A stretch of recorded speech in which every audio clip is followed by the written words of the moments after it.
Hello, Mustang fans, and welcome to another episode of the Mustang Owners Podcast. I'm your host, John Clore, along with my co-host, Mike Ray. And Mike, we've said for what, 15, 16, 17 years now, we coined that phrase, everybody's got a Mustang story. Well, if you've got a Mustang story better than our guest tonight, I want to meet you. Yeah, because he's probably got a million of them. Too many of them. We are so pleased to bring to the podcast what they call the godfather of the Shelby GT350, Chuck Cantwell. Chuck, welcome to the Mustang Owners Podcast tonight. Well, thank you, John. It's a pleasure being here and talking to all the Mustang fans and GT350 fans around the world that I keep meeting in various places, and it's a real pleasure to be able to do that. To meet all these good people that have enjoyed the cars for 50, 60 years, whatever it is now. Yeah, well, it's your own fault, Chuck, because you made such a damn good car. You know, Mike, there's somebody who's over at the Kia Soul engineering department's kicking himself. I wish I could be like Chuck, stickers everywhere, right? I know. So, Chuck, I know it was like 4 years ago. In fact, right around your 88th birthday that you got on to the Mustang Owners Podcast with the founder of our podcast, the late Steve Hall. And I went back, Chuck, and I listened to that podcast and all the answers. He threw all the millions of answers at you that I know you've probably got sick of answering at all the shows you go to. And I got to give Steve credit. Mike, you'd think Steve had really emptied the bin on what can you ask Chuck Cantwell. But guess what, Chuck? He doesn't know Mike Ray and John Clore. Steve didn't know us well enough. Because we just had to have you back for your 92nd birthday week, and we got a couple of fun ones with you, Chuck. I hope that you're not going to say, you know, what are these guys going to ask that I haven't answered already? And this one's on video as well. That's right. So this time, they get to see you smile about these, because I think if you had heard the question, how did the GT350 get its name one more time, then you just say, guys, I'm not doing this tonight. But in case you haven't heard that, we invite everybody to go back onto Spotify and listen to Chuck's first podcast with us 4 years ago.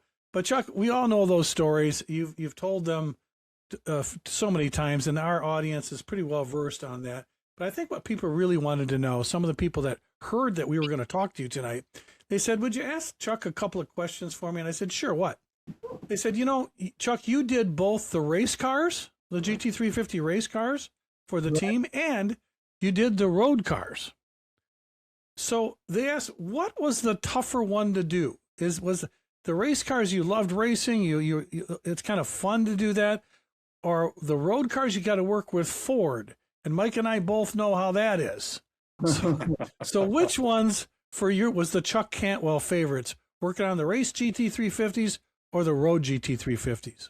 Well, it was all a lot the same. Both had a lot of Ford input, of course, and what the car was to be and what they wanted the car to be like when it would hit the road. And so it was there were separate problems for each one. The street cars were, of course, had to be halfway decent cars you could take out on the road and take your kids around or whatever, and then the race cars had to go fast, but they had to be linked into the SCCA system and rules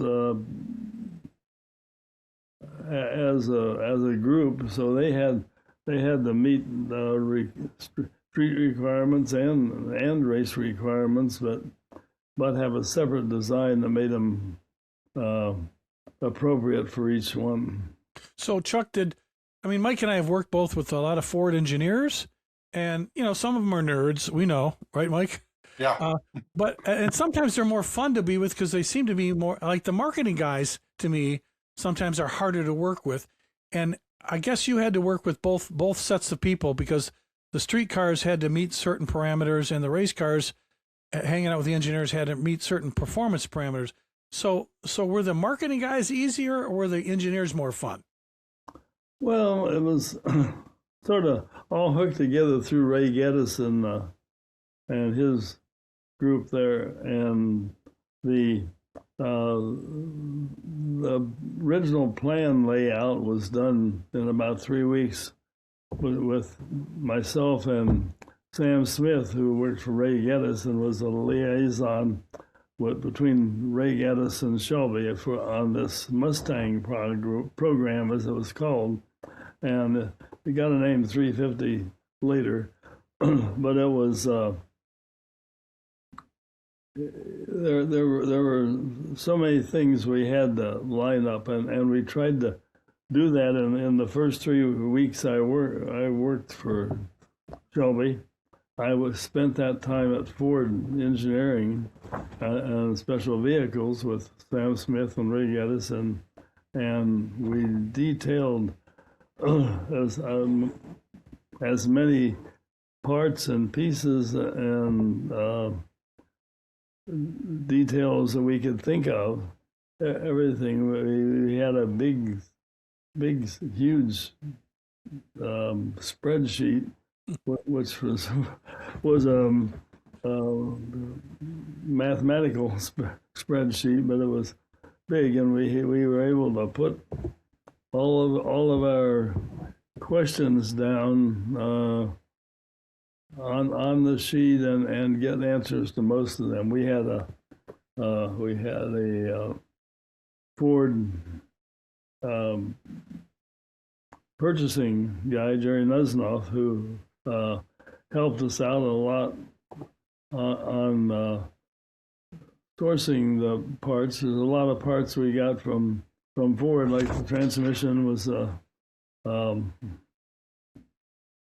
was a Borg Warner transmission that Ford used, and it was we could get a close ratio version that we decided and picked the years that we could have, and put that in the program, and then we decided where do they put that in the system? Where do we try to do it at Shelby, or do we do we do it at Ford? And of course, it was easier if we could do stuff at Ford. I mean, put it on the assembly line, and they were extremely cooperative with any effort we had to try to do that. But they had their limits, whereas the car had to run off the assembly line, so we had some limits that we couldn't transcend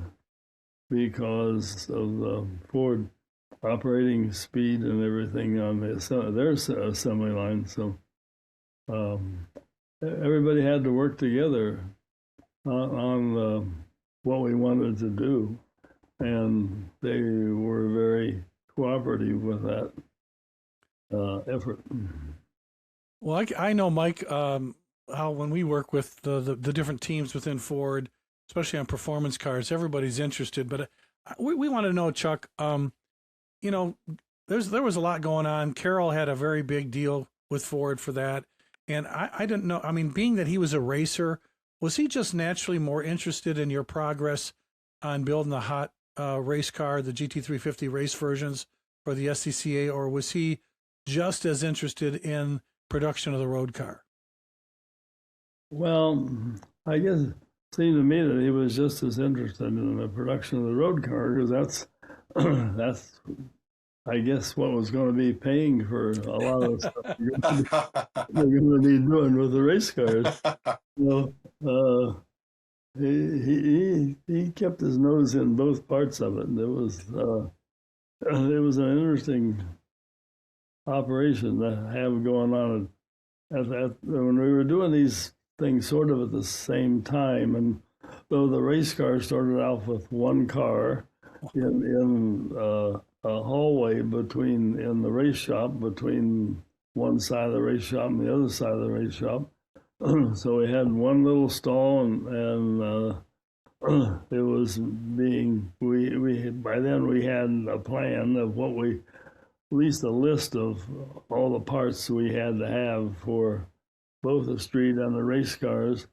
And so for the race car, we had our list, and it was being built with a couple of guys that were experienced race guys. One of them was worked on Formula One, in fact, in England, and so we had a very concentrated effort on getting the first race car out. We wanted to do that we sort of started in October, November, and we wanted to have a race car done by at least one race car anyway done by the first of the year, and then have a dozen done by of the streetcars done by the same period of time.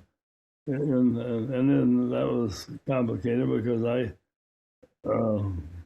came back to Michigan and got married the day after Christmas, and then drove back to California. So that was sort of in the schedule, but I left enough plans, enough work to do that nobody was sitting around. You know, Mike, that's proof that Chuck Cantwell's wife absolutely loved him, because they get married and he throws her in the back, and he's got to drive all the way to California.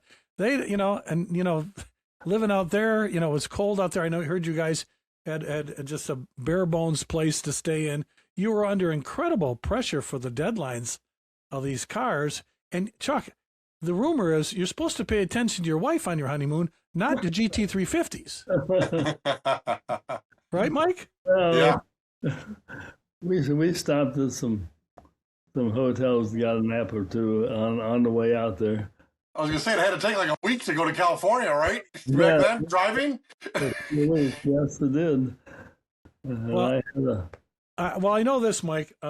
Those times, first of all, Chuck, we're so appreciative that you got the chance to not only get the opportunity to do that race car, because Iacocca wanted the street cred for that car, and as it came, but even Carroll himself called it a secretary's car, and everybody else was a little bit ahead of Ford. We started out with a 260, and by having that K code, having a race car motor, and then taking that to go compete, it changed the way people looked at Mustang that first year.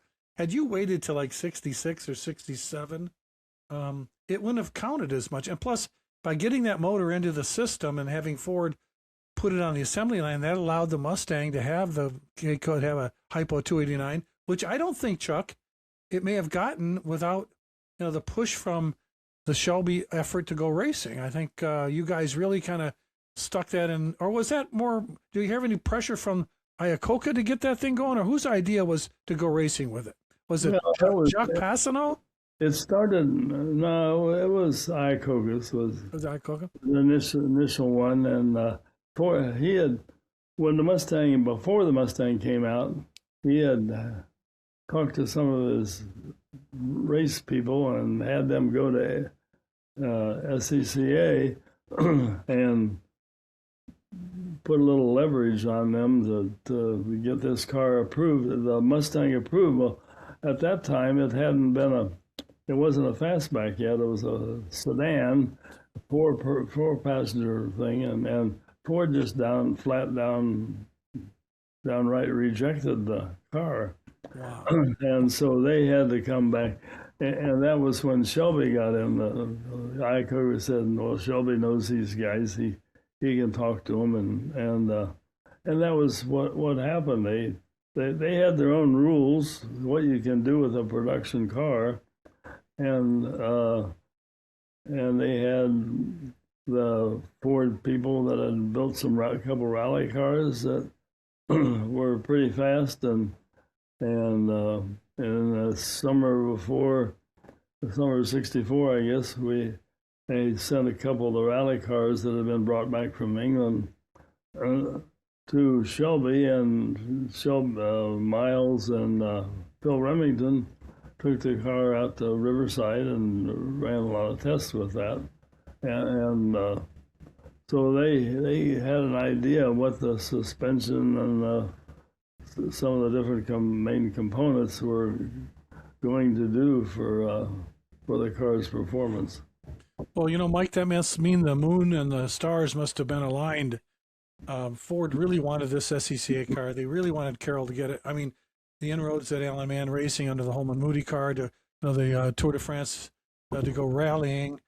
If that didn't happen, that would take more time. I think God wanted Chuck Cantwell to succeed with this car. Well, I think I had a lot of help from a lot of good people. Yeah. And, Well, I mean, there had to be some sense of satisfaction, but were you nervous? I mean, you can be honest now because it was a while back, and when this thing went out and went to compete, were you thinking to yourself, oh, geez, if we finish like sixth and we don't do well in SCCA, we're going to hear it from Iacocca? I mean, were you nervous that this car wouldn't compete? Well, not really. We've done a lot of testing at Willow Springs, and we knew what comparative prices, or not prices, comparative times were on Willow Springs for different cars that were competitive last year, and so we were adequately prepared to go that fast, and so we were, and of course Ken Miles gives a extra emphasis on everything, and we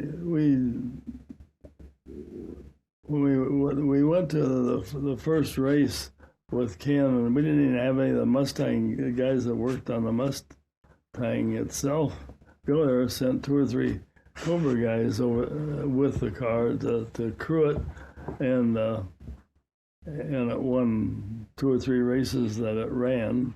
They weren't point races, but they were against competitive cars, and we came out on top, and Miles was jumping through the air at the appropriate moment. At the racetrack, there was a place where they ran it in a different way than they'd run it before, and then it gave them entrance into one particular turn that lofted the car about 3 feet off the ground. So they made a big splash with that kind of action. Well, it was kind of like a double halo. Mike, we talked about some of the performance cars that came out of Ford, and always about the halo cars. There's always the standard model, and then there's the halo model.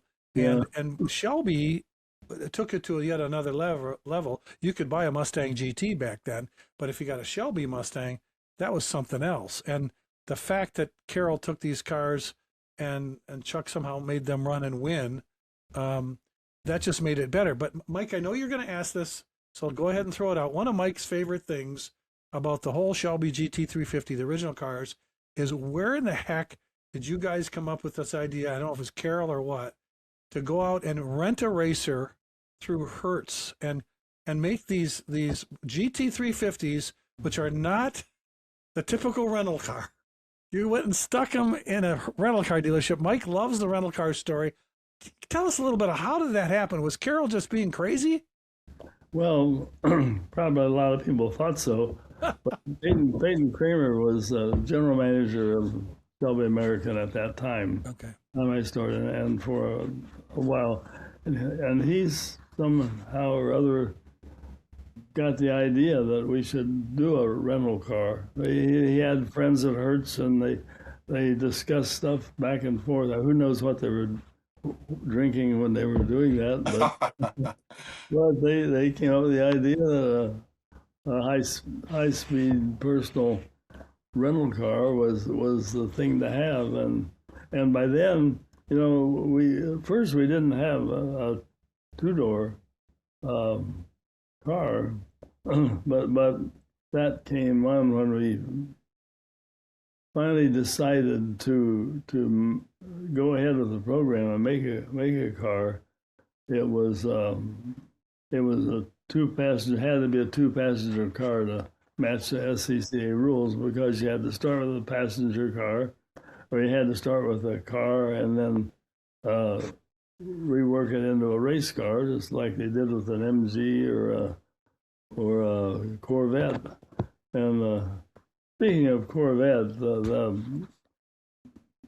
basic reason that we built the cars was to beat the Corvette, and that was Iacocca's challenge to Shelby, who passed it on to the rest of us, and Ray Geddes was involved in that too, and so that we had the program. The idea was to beat the Corvettes. So to beat the Corvettes, you had to have a street version of the Corvettes had their street versions, and they had a racing version, and so we had to do essentially the same thing with the Shelby, and so that the program was laid out that way, sort of in two parts. And when we were in October, I guess, when I came on board, and we laid out the big spreadsheets with all the.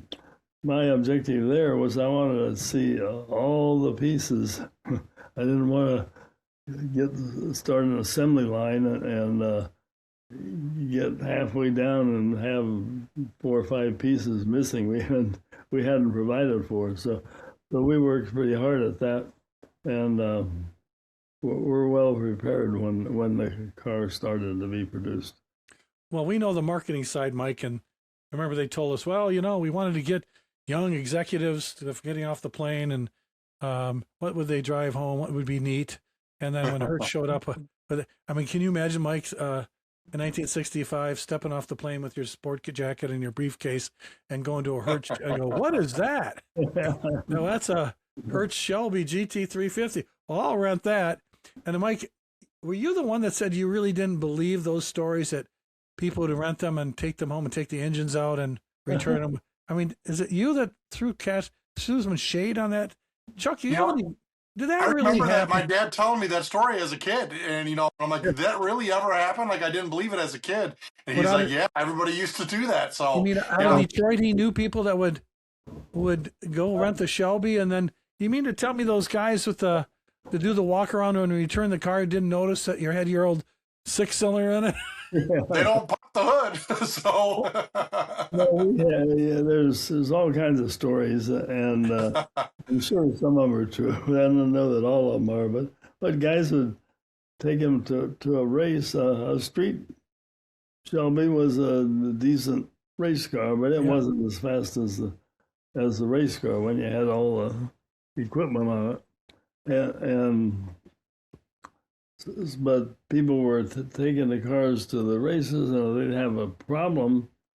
And I mean, there's stories at Sebring, some people having a problem with something, and they had to go strip a streetcar to get some parts to do that. I'm sure that happens some, but well, Mike's right though, Chuck, because one guy I knew years back told me that he actually rented one of your rent-a-racers, and he told me it's an awful rental car. The clutch is stiff, it's loud. It drives like the suspension's hard. It steers on a dime. He goes, this is not a comfortable car. No, it's not. It was you wanted to take a few bumps and knocks in the thing if you wanted to go fast, and we were only too happy to provide that. And one, it could be in a streetcar form. You buy one, or we'd rent you.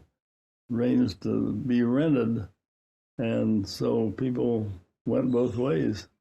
Well, that extra exposure, Mike, how many times when you were in the launch team did you get those big long spreadsheets like Chuck had to deal with, all the launch timing and all that? What a challenge, Chuck. And we were so thrilled when we listened to your stories. We come and hear you talk at all these events, especially with Team Shelby. Now you're still connected with those guys. And what did you think about the original Venice crew going back to their roots and getting a building and now trying to remake some of those cars from 1965? Well, I particularly don't think too much of that, actually. I mean, that was their privilege, and they got a group of guys together, and a couple of them had been around and around the race shop when the cars were being built. So they had examples, so they pretty much copied the car, Yeah. and duplicated them, and they must have had a pretty good business plan, because for the prices that came out okay, I think. But I mean, they had made a good quality car, and they had a standard to work toward, and they managed to put enough of them together to sell and make some money. So that's what a lot of it's about. Well, Chuck, back then, did you ever dream, even though I know you eventually left Ford, and Mike, you do know that he wound up in what was it? Was it 69 when you wound up going over to Penske, and he ran managed the Trans Am, general manager for the Trans Am series for the Camaros. So your knowledge goes beyond just Mustang, but I don't think any of those Camaros went to auction last month. Like the GT3, the cars you made at auction are worth a fortune. Chuck, did you have any inkling that these cars would be so crazily coveted by the Mustang collector community? No, of course not. And I didn't get my share either. That's right. Really? That's absolutely right. Oh, Yeah. Chuck, and I don't know if anybody knows, you did do that book a while back, Shelby Mustang GT350, My Years of Designing, Testing, and Racing Carroll's Legendary Mustangs, which you did with, was it Greg Kalska? Yeah, Greg Kalasa. Yeah, Kalasa. He, what a book that is. The memories, that must have been very taxing to try to go back. I know I was at SVT in 95. I can't remember what happened in 97, but you had to go back all those years and try, and all the names to remember, how did you guys sit down and put all that down on paper? Well, Greg is a historian, and he likes details, and he kept the details. And I was there when all this was happening, and I guess I had a good enough memory to remember a lot of the names and so forth, and what happened during the processing of the cars and the parts and everything to make the car a viable car and saleable, and fast enough to beat the Corvettes. So it was a real work of, well, I shouldn't say work of art, but I was really proud of the book. And I did Greg and I worked together as good as I could imagine two people working together writing a book. Yeah, it's definitely that's a big labor of love. Yes, it is, and we covered each other on stuff. We questioned each other's accuracy and why things were done. A lot of it had to do with matching SCCA rules and stuff, and still come out with the product that you wanted. And we had done a good job of that, I thought. And oh yeah, I mean, Mike, I just getting lost in that book. Once you open it, I hope you don't have to get up early in the morning because you can be staying up late. Because of Chuck's storytelling, which I highly recommend everybody on the podcast to grab that Shelby Mustang GT350, My Years of Design, Testing, and Racing Carroll's Legendary Mustang. Make sure you go out and get Chuck's book. It's still available out there. Chuck, one of the things that really shocked a lot of people when I used to hang with Gail, and Mike and I found this very interesting, and because when you're working on any kind of project, you're working so hard, you're flying through your career, just trying to keep your whole life together. And we asked Gail Halderman, hey, so you designed the original Mustang. Did you ever own one? And you know what he said? No. Oh, really? So he said I didn't drive them. I was just driving whatever Ford was designing, and he didn't get one until he founded his museum. But Mike, 6, 7, 8 years ago. And so the question he wanted me to finish up with you tonight is: have you ever owned your own Shelby GT350, or maybe rented one, or maybe driven somebody's for a week? I mean, do you wish you had one in your garage? Well, I do have. I have a 66 in the garage, and I bought it in about 2010 or something like that from a friend that had become a friend through racing the cars, and when we raced in New Hampshire, he worked for the dealer there, and they provided a place for us to work and prep the cars for the weekend, and so it was. I had met him, and then he had one. He was about the fourth or fifth owner, but it wasn't run very much, and he had it in his garage. He had a Cobra with 5,000 miles on it in his garage that he sold, and so he was a sneaky collector. Yeah.